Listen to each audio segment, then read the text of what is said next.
Chris Smith, Chief Strategy Officer of Grant Thornton. I'm here today with the Head of AI Strategy, Dr. Shel Carlson of Domino Data Labs. Welcome.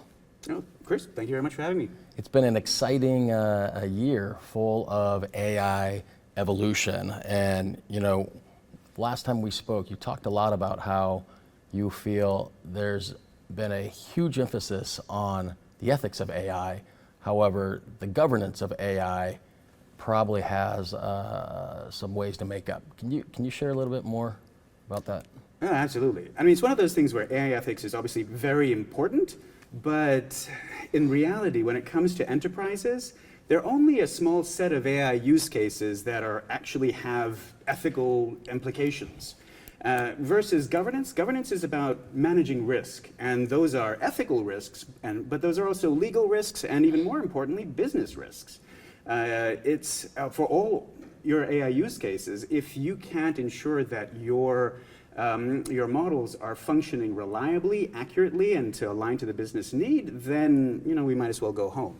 So governance is really where the rubber meets the road. It's going in and ensuring managing risk, and whether that risk is an ethical risk or a legal risk or a business risk. Versus when it comes to AI ethics, folks often get stuck at the 30,000-foot level. So it's easy to go in and create an ethics committee. It's easy to go in and adopt ethical AI principles. But then how is that actually going to translate into action? How is that going to be implemented in an actual project? Versus when you're talking about governance, it's much easier to get to the tactical. It's much easier to go and say, okay, well, now that we're thinking about governance, let's think about the initial risk management we do at the start of a project. Well, let's think about the ongoing tracking of and ensuring of lineage of our data, our models, our code. It's much easier to get to that level of, okay, well, how do we manage the approvals process around this? So ethics important, but let's get to the level of governance faster. Great. Now, recently, Domino Data Labs commissioned a research project, and one of the findings that I thought was quite interesting was that 1/3 of management respondents say generative AI gets more support than it deserves, while other forms of AI lack sufficient support. With that as the context, what can boards be doing to see that management more appropriately supports all forms of AI development?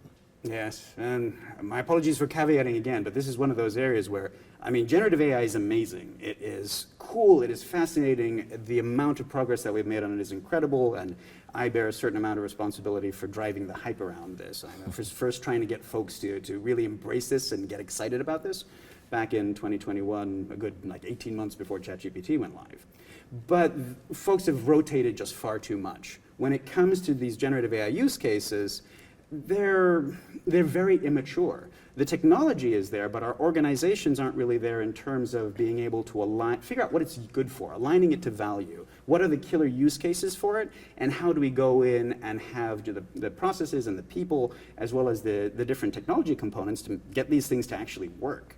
So there are certain areas where Gen AI is very powerful, and if you're in those industries, and you probably already know what those are, but there's this giant backlog of incredible traditional AI, so machine learning based use cases, where we already know the values there. We should have been tackling these things for the last 10 years or more. So when it comes to things like pricing, forecasting, fraud, cybersecurity, there are already incredible numbers of machine learning use cases or traditional AI use cases that you can go in and execute right now. It's kind of unforgivable that you guys haven't been going in and implementing it in your organizations. So when it comes to Gen AI, yes, there are some opportunities there. It is important. It's a part of a healthy, balanced AI portfolio. But arguably, the main bulk of that should be these traditional AI machine learning use cases that aren't really leveraging AI. You're going to see much faster return for those, and have more to be able to sustain these AI initiatives. Versus you go all in on Gen AI, and there's just too much of a risk that some of these are not going to pan out, and at the end of the day, people are going to get disillusioned, and you're not going to have those results, and this will stall, which it's not good for. It's not good for your investment, and it's not good for your position relative to competitors.